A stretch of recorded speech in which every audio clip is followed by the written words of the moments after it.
Hello learners, welcome to my channel enlighten knowledge. आज हम fiscal policy में study करने जा रहे हैं फिस्कल पॉलिसी एंड स्टेबलाइजेशन के बारे में। तो फिस्कल पॉलिसी कैसे आपकी इकोनॉमी को स्टेबिलिटी पे ला सकती है। बच्चे, पहले हमने डिस्कस किया था कि मॉनेटरी पॉलिसी कैसे काम करती है। तो मॉनेटरी पॉलिसी में जो काम होता है वो आपका बैंकिंग सिस्टम का होता है, जैसे इंडिया में आपके रिजर्व बैंक ऑफ इंडिया का होता है भी किस तरीके से मनी की सप्लाई को कंट्रोल करना है। वैसे ही जब इन्फ्लेशन डिफ्लेशन की सिचुएशन आ जाती है तो गवर्नमेंट क्या क्या स्टेप्स ले सकती है, क्योंकि fiscal policy is related to the government policies.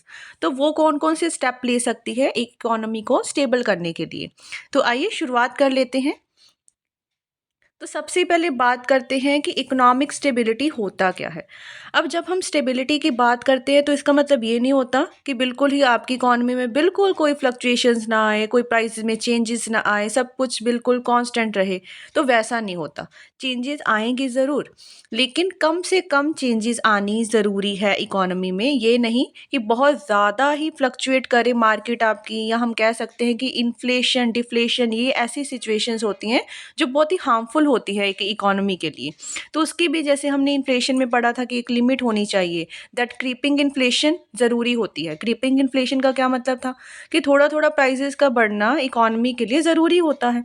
तो वैसे ही चेंजेस तो आएंगी, लेकिन इकोनॉमिक स्टेबिलिटी का मतलब क्या हुआ, बहुत ही मिनिमम से मिनिमम पॉसिबल चेंजेस आए आपके इंटरनल प्राइस लेवल में और फॉरेन एक्सचेंज रेट में। तो यहाँ पे बच्चे एक बात ज़रूरी है, फॉरेन एक्सचेंज रेट। अब हम जैसे पढ़ते हैं ना भी, आप हम अपनी करेंसी को क्या है डॉलर्स के मुकाबले एक कंपैरिजन करते हैं। तो कई बार क्या होता है कि कुछ सिचुएशन में हमें अपनी करेंसी को डी वैल्यू करना पड़ता है। डी वैल्यू का मतलब होता है कि मनी की वैल्यू का लॉस हो जाना। कई बार ओवर वैल्यू करना पड़ जाता है। तो वो भी हम लोग आगे देखेंगे भी किस तरीके से हम ये चीज़ें करते हैं। तो फॉरेन एक्सचेंज रेट जो होता है उसको भी स्टेबल करना बड़ा ज़रूरी होता है। लेकिन आपकी जो क्लासिकल इकोनॉमिस्ट थे, ठीक है, वो क्या मानते थे कि फिस्कल पॉलिसी ज़रूरी ही नहीं है, वो उसका फेवर ही नहीं करते थे। क्योंकि हमेशा क्लासिकल इकोनॉमिस्ट क्या मानते थे कि गवर्नमेंट की इंटरफेरेंस नहीं होनी चाहिए इकोनॉमी में, सब कुछ अपने आप ऑटोमेटिकली सही हो जाएगा। तो हमेशा वो गवर्नमेंट के इंटरफेरेंस के खिलाफ ही रहे हैं, उनको फेवर ही नहीं किया। लेकिन फिस्कल पॉलिसी का मतलब ही क्या होता है भी, गवर्नमेंट की पॉलिसीज़ कैसी होनी चाहिए।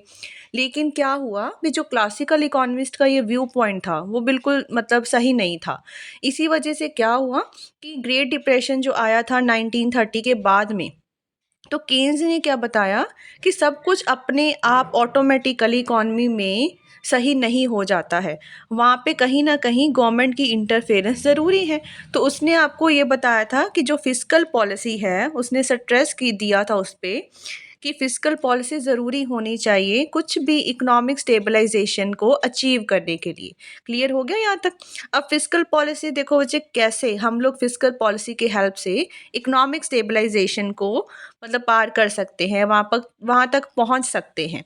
तो फर्स्ट पॉइंट डिस्कस करते हैं फिस्कल पॉलिसी एंड इन्फ्लेशन।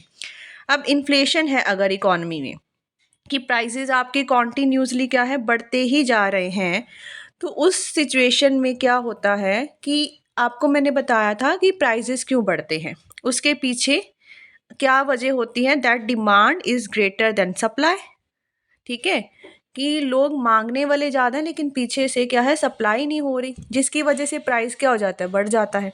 दूसरा हमने क्या कारण पढ़ा था कि जो कॉस्ट होती है इनपुट्स की या लेबर की वेजेस हो गया, ठीक है, अब वो कॉस्ट अगर इंक्रीज हो गई तो उसका असर क्या पड़ेगा, प्राइस पे ही पड़ेगा।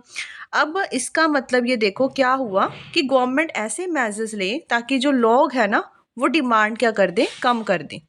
यही चीज़ हम लोग पढ़ेंगे। तो देखो केन्स ने अब क्या क्या व्यू पॉइंट्स आपके दिए हैं। सबसे पहली चीज़ कि पब्लिक एक्सपेंडिचर कम से कम होना चाहिए, यही होगा।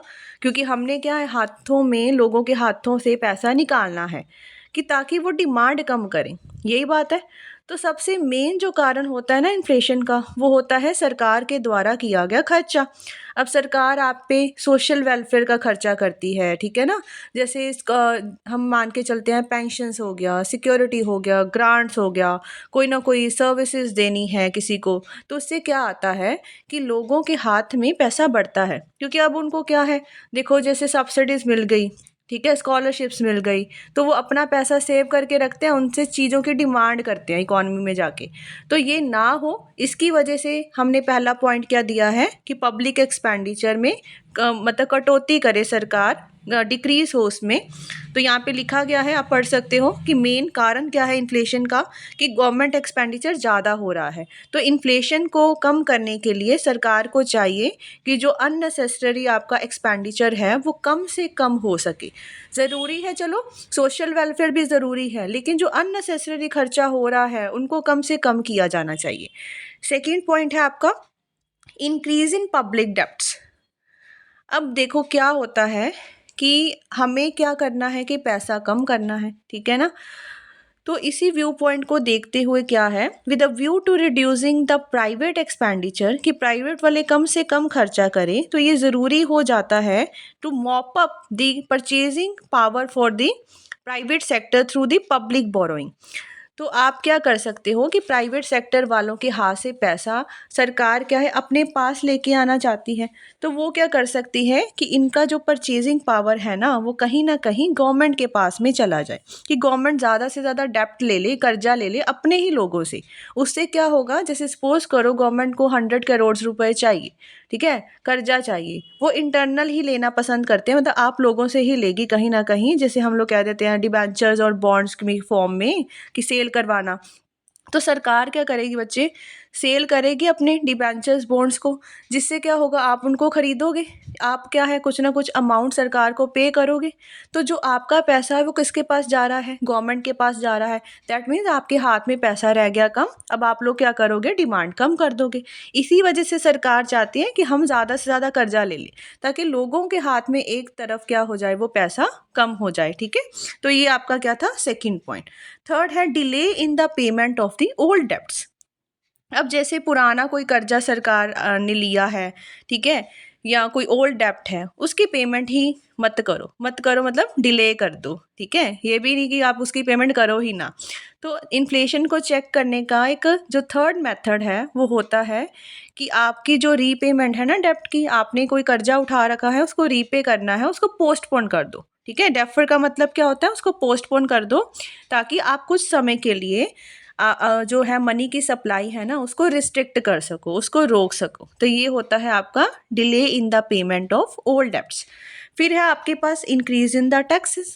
ये तो बड़ा इजी मेथड है, सरकार क्या करे, आप पे ज़्यादा से ज़्यादा टैक्स लगा दे, ठीक है। तो और जो पुरानी स्लैब्स है, टैक्सेस की स्लैब है, उसको बढ़ा दे।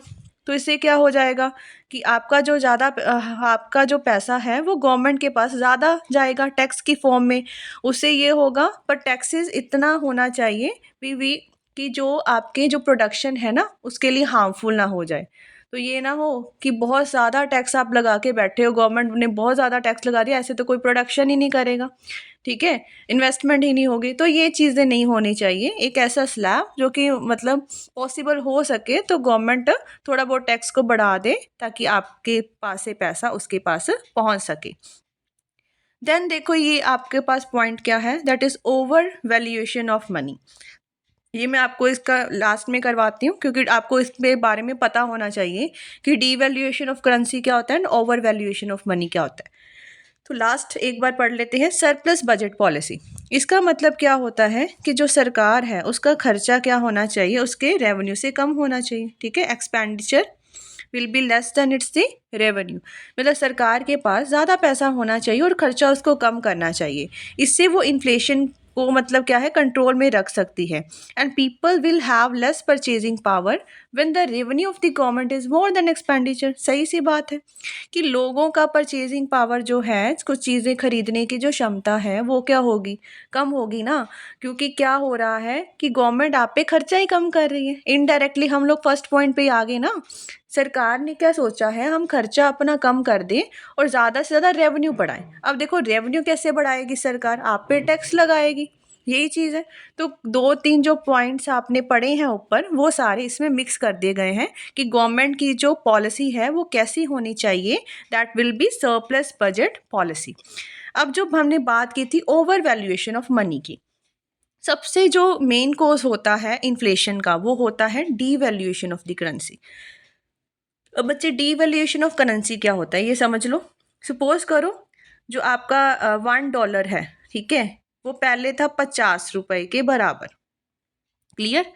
अब वहीं जो है आपका $1 वो कितना हो चुका है, 80 रुपीज़ के बराबर। ये समझ के देखो। अब इससे हुआ क्या है, इससे हुआ ये कि आपके जो करेंसी की वैल्यू है वो कम हो चुकी है, बड़ी नहीं है। आप ये मत सोचो कि $1 पहले 50 के बराबर था, $1 अब 80 के बराबर आपके मतलब बड़ी है वैल्यू।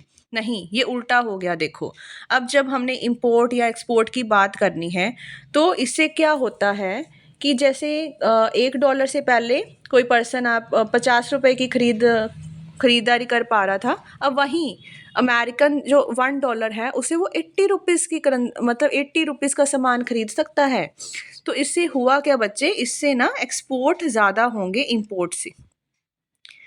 ठीक है, एक्सपोर्ट क्या हो गया, ये किया ही क्यों जाता है, डीवैल्यूएशन, ताकि लोग हमसे ज़्यादा खरीदे, ताकि उनको सस्ता पड़ रहा है। देखो, तो एक्सपोर्ट आपका बढ़ जाएगा इंपोर्ट से। क्लियर है? तो इस वजह से डीवैल्यूएशन की जाती है करेंसी को, ये मेथड अपनाया जाता है गवर्नमेंट के द्वारा।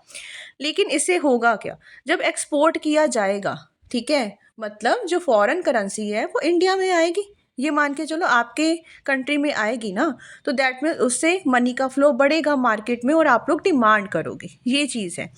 अब इसी वजह से उन्होंने क्या लिखा है, अपनी मनी को ओवर वैल्यू करो।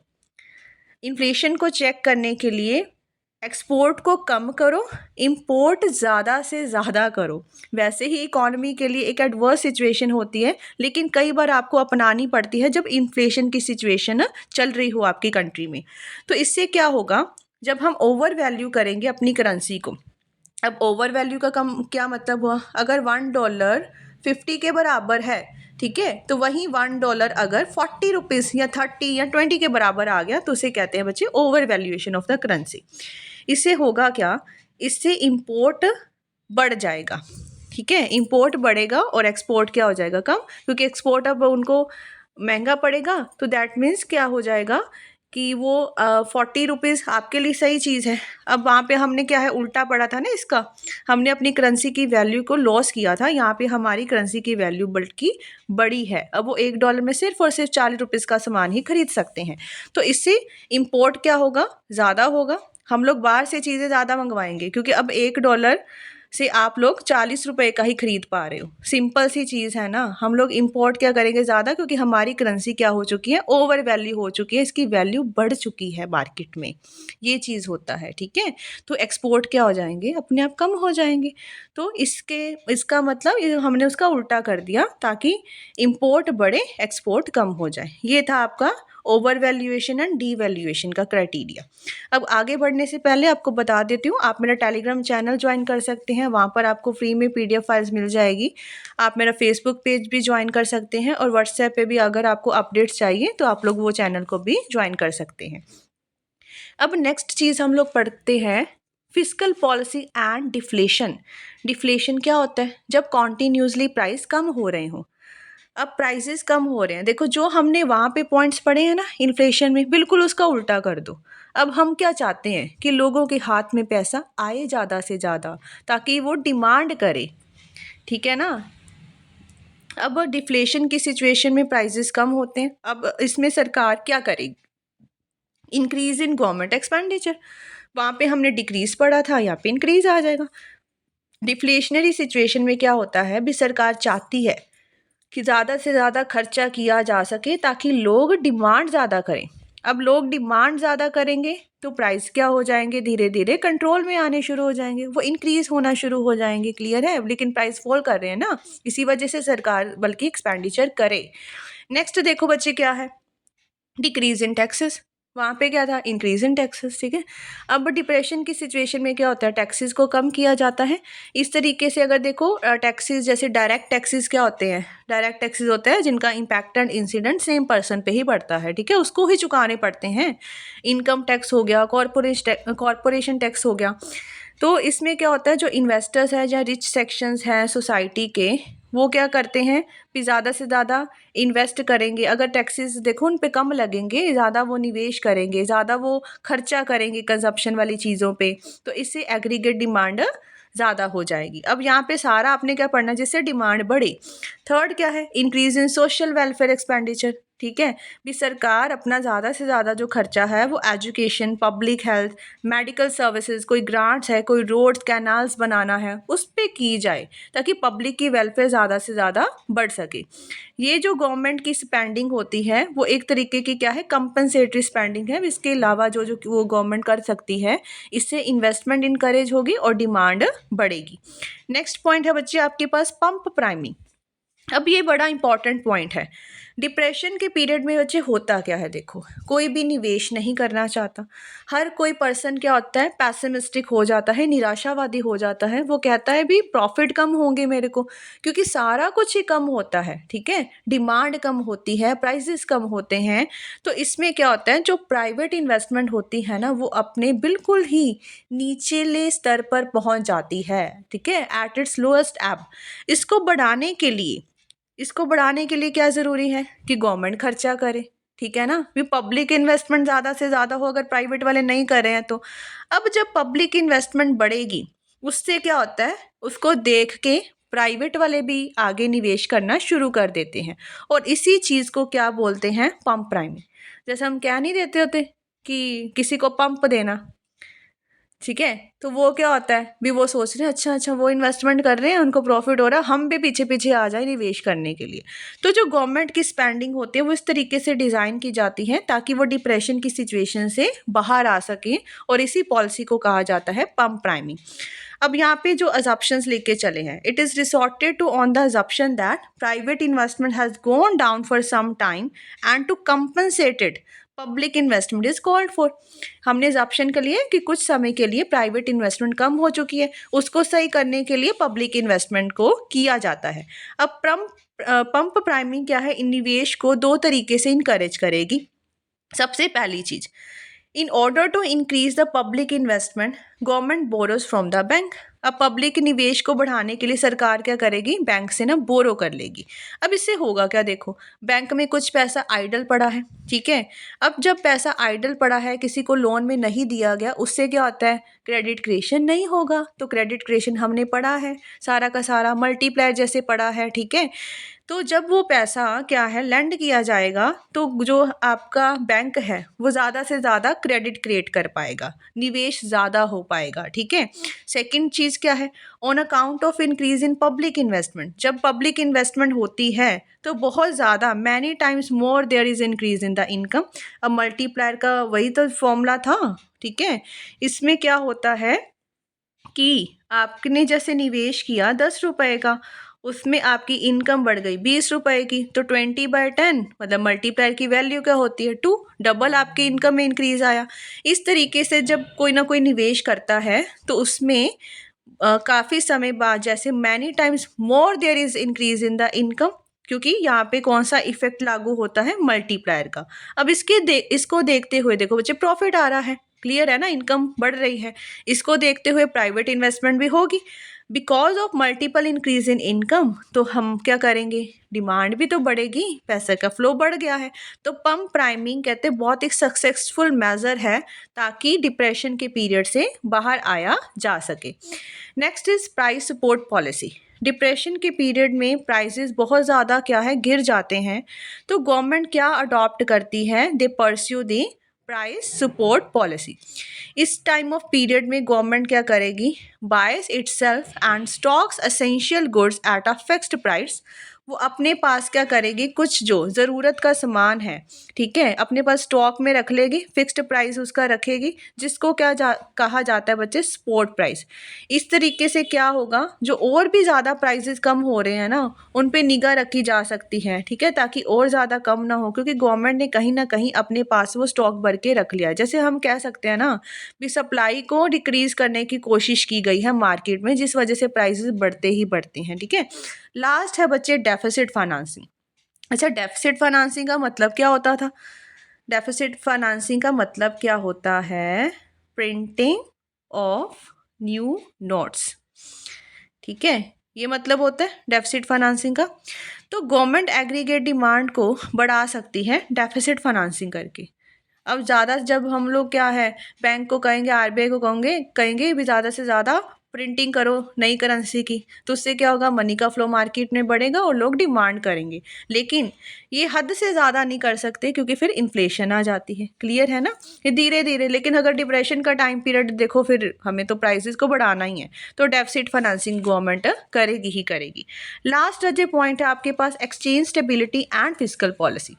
अब एक्सचेंज स्टेबिलिटी का मतलब क्या होता है, जो फ्लक्चुएशंस आती हैं फॉरेन एक्सचेंज रेट में, उसको भी कम से कम किया जा सके। इसको अचीव करने के लिए ज़रूरी है जो आपका बीओपी है, that is balance of payment, ये क्या रहे, ये इक्विलिब्रियम में रहना चाहिए। इक्विलिब्रियम में रहने का मतलब क्या है, दैट जो आपके एक्सपोर्ट्स हैं वो किसके बराबर होने चाहिए, आपके इंपोर्ट्स के बराबर होने चाहिए, यही चीज़ होती है। ठीक है, if the import of the country, लेकिन अगर इम्पोर्ट ज़्यादा है एक्सपोर्ट से, आप लोग बाहर से चीज़ें ज़्यादा मंगवा रहे हो, एक्सपोर्ट कम कर रहे हो, तो बैलेंस ऑफ पेमेंट क्या हो जाता है बच्चे, अनफेवरेबल हो जाता है। इसका मतलब आपकी करेंसी ज़्यादा जा रही है फॉरेन में और फॉरेन की करेंसी इधर कम आ रही है, ये चीज़ होगी। इसी को स्टेबलाइज करने के लिए ये ज़रूरी है that adverse balance of payment को करेक्ट किया जाए, ताकि एक्सपोर्ट ज़्यादा से ज़्यादा हो, इम्पोर्ट कम से कम हो।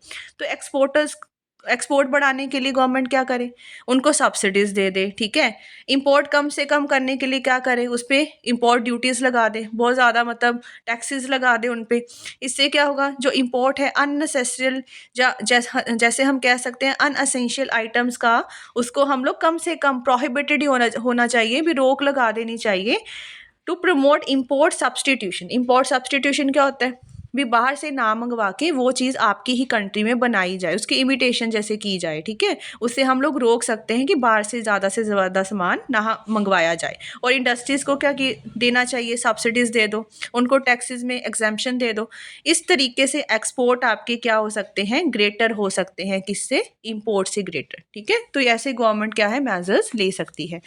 तो इस चैप्टर में जी आपका जो टॉपिक्स रह गए हैं वो आपके हो गए हैं फिस्कल पॉलिसी और आपका इकोनॉमिक डेवलपमेंट क्या है, और जो फिस्कल पॉलिसी के क्या क्या मेजर अडॉप्ट किए जा सकते हैं अंडर डेवलप्ड कंट्रीज़ में। ठीक है, हम लास्ट में इसके लिमिटेशंस भी पढ़ लेंगे। तो अभी यहाँ तक आपको क्लियर हो गया होगा। कोई भी कन्फ्यूज़न है आप मुझे डाउट कमेंट सेक्शन में पूछ सकते हैं। ठीक है, और चैनल को ज़रूर सब्सक्राइब कर दीजिएगा, like share and comment and press the bell icon, ताकि हर वीडियो की नोटिफिकेशन आपको टाइम टू टाइम मिल सके। Thank you.